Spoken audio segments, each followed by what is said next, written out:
Good evening, everyone. I'm Tequila, And I'm Paul. and tonight we want to share a recap with you from our marriage care meeting on tonight. And the title is The Power of Agreement, the Beginning of Intimacy. And there was one scripture that we really focused on that we would like to share with you all. But in sharing the scripture, we also want to give you two additional versions of the King James Version. And it is Amos 3:3. Can two walk together except they be agreed? That was the King James Version. And then we have the New Living Translation.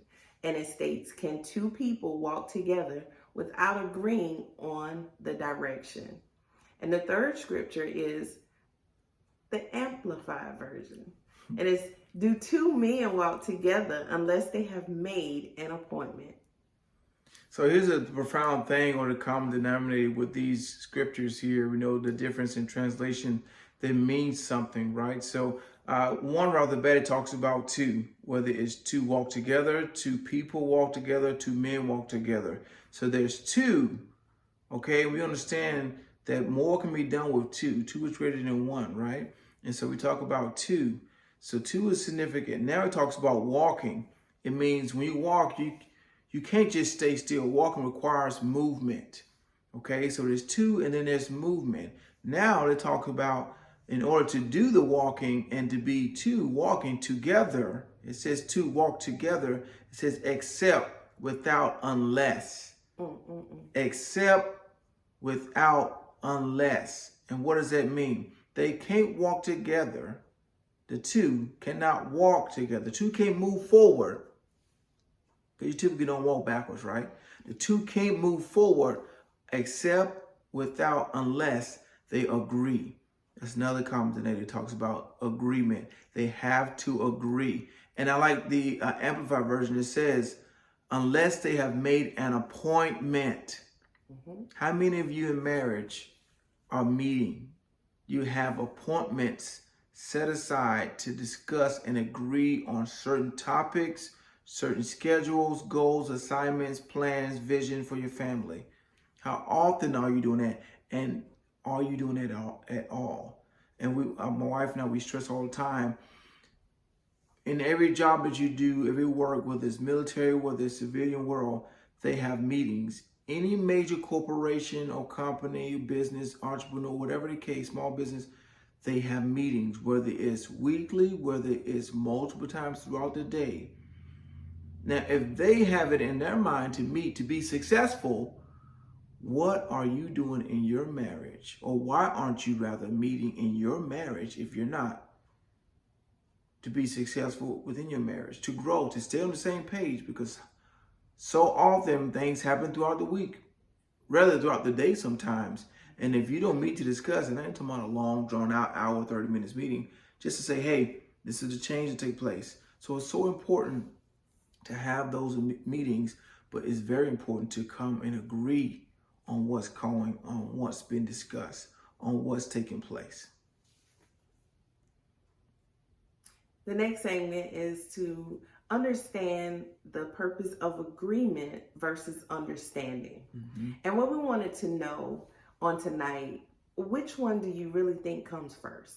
And we had great open discussion on which came first and what was their rationale for why agreement should come first, why understanding should come first, or maybe I just don't know. So enlighten me on which one should come first. Yes. First of all, shout out to our marriage care small group. Yes. You all did a phenomenal job. Thank y'all so much for sharing and giving us feedback and commenting on just your outtake or your input on understanding and agreement. And some said, I'd rather understand before I can agree. What's going on? What's the details? I can speak for my wife because she's a planner, she's an organizer. So I can just give her something, and just expect her to do it. Okay, how do you want it done? When do you want it done? What does it encompass? What does it involve? And so, but in some moments, I need her to just trust me. And then based on my track record, she will do that. But that's not every situation. No. And so that was a big thing. Which one comes first? And so based on that, I'm a military man, military family. And so sometimes if I'm given a direct order, it don't matter if I understand it. I got to follow through with that order. One recently was we had the vaccinations, the COVID vaccinations, and they gave us a choice in the matter. But if I didn't agree to it, then I possibly wouldn't be in right now. And so I chose to agree. And so it's very important to understand which one comes first. And it could be really, it's dependent upon the appointment. Remember we talked about an amplified version that is, unless they have made an appointment. So what does appointment mean? It means based on the situation or the circumstance. Say there's medical surgery. And if you haven't written out or gave it to your doctor that if I pass away, don't resuscitate? Don't bring me back. But if your wife ain't agreed on that, they may come and say, no, bring her back. I want him back. I don't care what they said, bring it back. But ma'am, I have in writing your spouse said not to. And so it's so important, and we laugh about it, but sometimes it's real life situations like that. But we want to make sure that we agree on it, but it's also dependent upon the situation. Okay, because some moments we don't have time to really go in depth on understanding why we're making this decision. But in some instances, we have. If we decide on buying a house, we decide on buying a vehicle based on the funding, based on the finances, what we can afford. And so we want to understand that in any contract, even the vows, I'll make it personal. The vows we made as married couples, hopefully you understood what you were getting yourself into. You might not have understood the full depth or scope because most things don't take place until you say I do. And you're married and you start living together. If you're not living together before, which we tend to do it traditionally here, wait to get married and move in, live together, and have a family. So most things you don't experience until you're actually living together, you're waking up together, and you're living life, and you're having kids. Things change. But if I have the understanding early on, which is why premarital counseling is so important, it goes into kind of in depth that, hey, expect change to come. Expect for your marriage to go through some tests and some trials. Expect for you all not to always come together and agree on certain things. And so once you understand that, then it makes things a little bit smoother. But coming in to the marriage saying, oh man, everything's going to be great, that's a problem. Okay? So we want to understand what's taking place. But sometimes you just got to agree. And so we want to move on to our next segment of what happens when neither agreement nor understanding are considered. That's a great question. So what happens? What happens when she don't want to agree with what I'm doing? What happens if I don't want to understand where she's coming from? What happens? To us, it's simple. We don't want to make it so hard. There has to be a compromise. We have to be willing to compromise because at the end of the day, we both said I do. We both said that we will submit to one another. We both said that we will live this thing called life together. So when we do that, and we don't always see eye to eye, because I'm never a component of agree to disagree. Because when you do that, what you're really doing is put it on the shelf. You're not really dealing with it head on. And that's not what you should do as a married couple. You should work it out, and there should be a compromise. If I don't agree, or we don't agree together, it's not gonna be no agree or disagree. Not as for me in my house. We ain't doing that. Yeah. We want to come to some type of compromise because we got to deal with it at the end of the day. Because if not, guess what? Remember that elephant in the room? It's gonna get bigger and bigger and bigger, and eventually we're gonna have to deal with it or suffocate. So it leads us to however, what happens even when compromise isn't an option in your marriage? What happens when you disagree to disagree and there's no agreement and compromise is not even an option? What does that look like? What happens? This is very, it's not a thin line. I want to say this is more of an earthquake that can possibly happen. This is where, some cracks can take place in the marriage, and now you allow things to come in. And so what we say from this, what we experience, when there's agreement, not agreement or compromise that takes place, then you leave the doorway open for something or someone to intervene. And that can be a plethora of things. I'll say it's with how you raise your children. And if y'all don't agree, the world's going to raise it, the school's going to raise it, gangs are going to raise your family. So you can be very careful. Also in marriage, if we agree on, hey, we're going to have some intimate time together, But that's not agreed on when, because I'm tired. What if these can't? I don't understand. Vice versa, if we're tired, if I'm tired and she's tired, but she wants more of me, or vice versa. If I don't understand it and there's no compromise, what can happen? Now you got lust to come in involved. Now you have pornography. Now you have infidelity in the marriage because you guys didn't agree on how we're going to love and spend time together, how we're going to romance each other. Matter of fact, talk about the 5 love language. How do we like to be loved? What's our love language?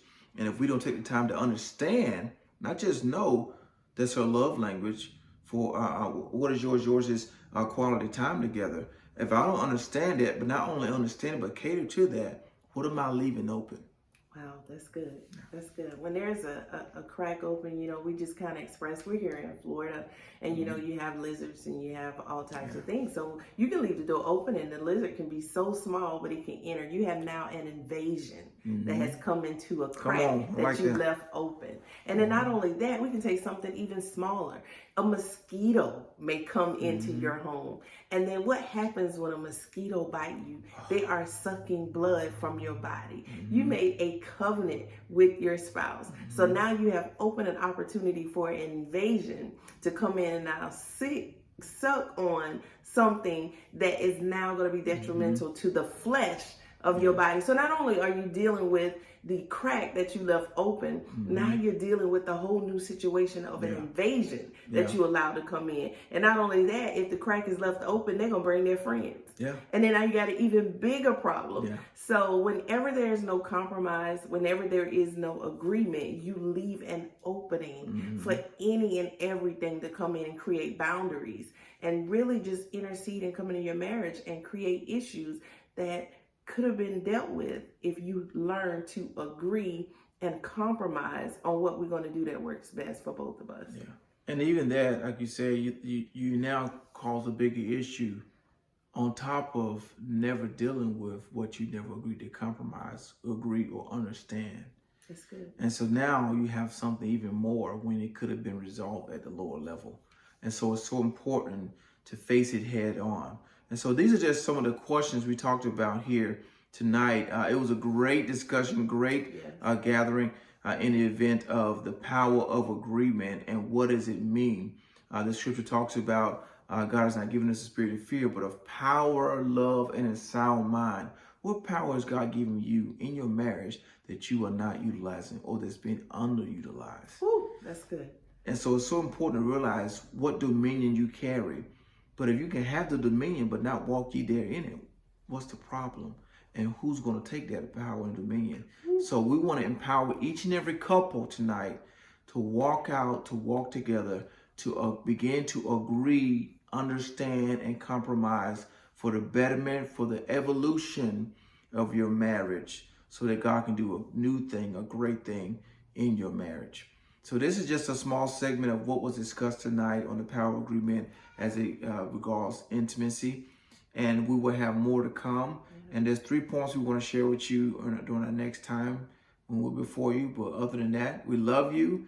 And one thing that we say in the Wells family, with Team Williams, we say to love on purpose. Hey, be blessed, and we talk to you soon. Good night. Good night.